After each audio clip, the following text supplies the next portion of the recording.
நாளைக்கு வேலைக்கு வரமாட்டேன். ஓனர்கிட்ட சொல்லிடுங்க. நாளைக்கு என் பொண்ணை பார்க்கறதுக்கு மாப்பிள்ளை வீட்டிலேருந்து வர்றாங்கக்கா. ஏதோ அவளை நான் எப்படியோ ஒருத்தன் கையில் பிடிச்சி கொடுத்துட்டேன்னா என்ற கடமை தீர்ந்துருங்கக்கா. சொல்லிடுங்க. கீதா, சீக்கிரமாக புறப்படுமா. மாப்பிள்ளை வீட்டுக்காரர் வந்துடுவாங்க. என்ன இப்படியே இருக்கிற? போய் சீக்கிரமாக சாரி ஒன்று மாற்றிட்டு சீக்கிரம் புறப்பட்டு வா போ. எதுக்குமா என்னை போய் மேக்கப் பண்ண சொல்கிறீங்க? நான் இப்படி இருக்கிறத அவங்க பார்த்துட்டு போனால் போதும். இப்படி இருக்கிற என்னை பிடிச்சா போதும்மா. இப்படித்தானே வீட்டில் அவங்க வீட்லேயும் நான் போயிருப்பேன். டெய்லி மேக்கப் பண்ணிட்டு நான் இருப்பேன். என்னை விடுங்கம்மா. இப்படி அவங்க பார்த்து பிடிச்சா போதும்.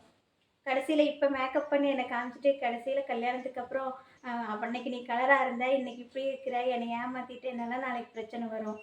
நார்மலாக இருக்கிறேன். சரி, நீ சொன்னால் கேட்க மாட்டேங்கிற. என்னமோ பண்ணு. வாங்க வாங்க வாங்க வாங்க, எல்லோரும் உட்காருங்க. வாங்க வாங்க தம்பி, உட்காருங்கலாம். வரோம் வரோம் வரோம். கீதா, டீ கொண்டு வாமா. டீ எடுத்துக்கோங்க.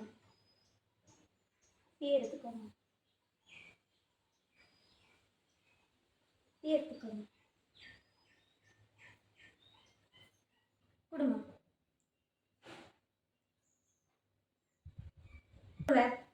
என் பையனுக்கு கவர்மெண்ட் வேலைன்னு சொல்லி நிறைய பேர் பொண்ணு கொடுக்க தயாரானாங்க. ஆனால் என் பையன் உங்கள் பொண்ணோட ஃபோட்டோவை பார்த்துட்டு உங்கள் பொண்ணை ரொம்ப பிடிச்சிருக்குதுன்ட்டான். அதனால தான் இங்கே வந்தோம். சரி, பையன் சொன்ன மாதிரி பொண்ணெல்லாம் நல்லா இருக்குங்க. எங்களுக்கு பொண்ணையெல்லாம் பிடிச்சிது. அப்புறம் மேற்கொண்டு விஷயத்தை பேசலாம். என் பையனுக்கு கவர்மெண்ட் வேலை. அவன் நல்லா வசதியான இடத்துலேருந்து தான் பொண்ணு கேட்டு வந்தாங்க. நாங்கள் அதுக்கு யாருக்குமே கொடுக்கல. சரி, உங்கள் பொண்ணுக்கு நீங்கள் என்ன போடலான் இருக்கீங்க? சரி, நானே சொல்கிறேன். இப்போது 25 பவுன் போட்டுருங்க. கல்யாண செலவு அதுகளெல்லாம் பார்த்துக்கோங்க. 25 பவுன் போட முடியுமாம்மா உங்களால்? அம்மா வேண்டாம், சொல்லாதீங்க. பொண்ணுக்கு 25 பவுன் போட்டுருங்க. இல்லை, 25 பவுன் இப்போது போட்டுருவேங்க. அப்போ நாங்கள் வரட்டுமா? நிச்சயத்துக்கு ஒரு நல்ல நாளாக பார்த்து சொல்கிறேன். அப்போ நிச்சயம் பண்ணிக்கலாம். சரி, எல்லாத்துக்கும் வர்றேன். வரேம்மா. சரி, வாங்க வாங்க. 25 பவுன் நம்மளால எப்படிமா போட முடியும்? நீங்கள் சாதாரணமாக சொல்லிட்டீங்க நான் 25 பவுன் போடுறேன்னு சொல்லி. இல்லை சாமி, நான் ஒரு சீட்டு போட்டு வச்சுருந்தேன். அது இப்போ 15 பவுன் எடுக்கிற அளவுக்கு காசு இருக்கும். அதை நாளைக்கு நான் போய் எடுத்துகிட்டு வந்துடுறேன். நகையை எடுத்துகிட்டு வந்துடலாம். அதுக்கப்புறம் ஒரு 3-4 பவுன் உங்ககிட்ட இருக்குது. அப்புறம் 6-7 பவுன் தானே சாமி, எப்படியோ ஒட்டிக்கலாம். ஏதோ வேலை செஞ்ச பக்கமெல்லாம் கொஞ்சம் கடனுடனே வாங்கி எப்படியும் நான் உனக்கு 25 பவுன் போட்டுருவேன். எப்படியோ உன்னை நான் கட்டி கொடுத்துட்டுனா என்ற கடமையே முடிஞ்சிருந்தாமே. அந்த பரிசு எடுத்துட்டு வாமா. நான் போய் அந்த சீட்டு பணத்தை எடுத்துட்டு வரேன். புறப்பட்டு சாயங்காலமா நகை எடுக்கிறதுக்கு போகலாம். சீட்டு கம்பெனியில் என்னங்க கூட்டம்? உனக்கு விஷயம் தெரியாதாம்மா? இந்த கம்பெனியில் சீட்டு போட்டு இவனுங்கெல்லாம் ஏமாற்றிட்டு வெளிநாட்டுக்கு ஓடிட்டானுங்க. அதுதான் சீட்டு போட்டவங்கெல்லாம் இங்கே போராட்டம் பண்ணிட்டு இருக்கிறாங்க. அதுதாம்மா கூட்டம். அட பாவி, போச்சா? கஷ்டப்பட்டு சிறுக சிறுக சேர்த்து பணம் எல்லாம் போச்சா? ஐயோ, இதை நம்பித்தானே என் பிள்ளைக்கு கல்யாணம் பேசி வச்சேன். நான் இது என்ன பண்ணுவேன்? ஐயோ, இப்படி போயிட்டானுங்களே. போச்சு. நீ எப்படி என் பிள்ளைக்கு நான் காரியம் நடத்துவேன்? இதை நம்பிதானே நான் என் பிள்ளைக்கு காரியம் பேசினேன். நான் என்ன பண்ணுவேன்? போச்சு. பணமெல்லாம் தூக்கிட்டு ஓடிட்டானுங்களே. நம்பிக்கையாக இருக்குன்னு தானே போட்டேன். இப்படி ஏமாத்திட்டு போயிட்டானுங்களே. இதை நம்பி என் பிள்ளைய கல்யாணம் பேசி. என்னாச்சுமா இப்படி புலம்பிகிட்டே வர்றீங்க? என்னாச்சுமா? என்னாச்சு? கல்யாணத்தை நடத்துறதுக்காக உன்னோட சின்ன வயசுலேருந்து நான் சேர்த்து வச்ச பணத்தை தூக்கிட்டு ஓடிட்டானுங்களே. ஏன் தான் கடவுளுக்கு கண்ணு இல்லையா? நான் கஷ்டப்பட்டு சேர்த்து வச்ச காசையெல்லாம் தூக்கிட்டு போயிட்டானுங்களே. இதை நம்பி நேற்று தான் என் பிள்ளைக்கு நான் வாக்கு கொடுத்தனே. நான் 25 பவுன் போட்டு கட்டி கொடுக்குறேன்னு சொன்னானே. நான் என் பிள்ளை எப்படி கரை சேர்த்துட்டோம்?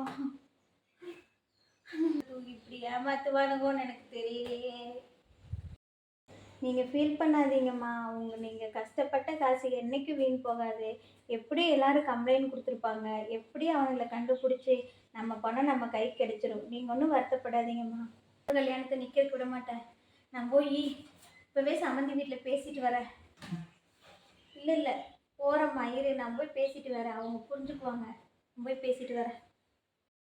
வேண்டாம்மா, சொன்னால் கேளுங்க, அங்கே போகாதீங்க, அவங்க ஏதாவது சொல்லுவாங்க, போகாதீங்க. சம்மந்தி, இல்லைங்க, உங்களை பார்க்கலான்னு தான் வந்தேனுங்க. நேற்று 25 ஓன் போடுறேன்னு நான் என் பிள்ளைக்கு சொல்லியிருந்தேன். அதுதான் அது வந்து நான் ஒரு சீட்டு போட்டு வச்சுருந்தேன் பிள்ளை சின்ன வயசுலேருந்து. அவள் கல்யாணத்துக்கு ஆகட்டும்னு தான் போட்டு வச்சுருந்தேன். அதை நம்பி தான் நான் உங்ககிட்ட வாக்கு கொடுத்தேன். இப்போ நேற்று அந்த கம்பெனி பொழிஞ்சு போச்சுன்னு சொல்லி எல்லாம் காசு தூக்கிட்டு வெளிநாட்டுக்கு ஓடிட்டானுங்கன்னு காலையில் பணம் எடுக்க போனப்போ தான் எனக்கு தெரிஞ்சுது. நான் எப்படியாவது என் பிள்ளைக்கு போட்டுருவேன், காரியத்தை மட்டும் நிறுத்திடாதீங்க. இப்போ இருக்கிற நகையை போட்டு கட்டி கொடுத்துட்றேன். எப்படியாவது நான் கல்யாணம் முடிச்சதுக்கப்புறம் நான் ஏதோ பண்ணி நான் எப்படியாவது 25 பவுன் போட்டுறேன் சம்மந்தி. நல்லா தெரியும், உங்களை மாதிரி ஆளுங்க எப்பவுமே இப்படித்தான் பண்ணுவீங்கங்கிறது எனக்கு தெரியும்.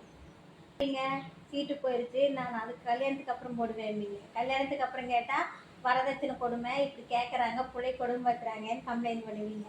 எதுக்கு இந்த தேவை? இந்த கல்யாணத்தை நிறுத்திடலாம். போதும், உங்கள் குடும்பத்துக்கு எங்கள் குடும்பத்துக்கும் செட் ஆகாது. இந்த கல்யாணத்தை நிறுத்திடலாம்.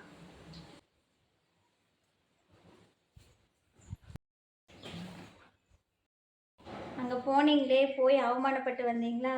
இதுக்கு தான் நான் சொன்னேன் அங்கே போகாதீங்க அப்படின்னு.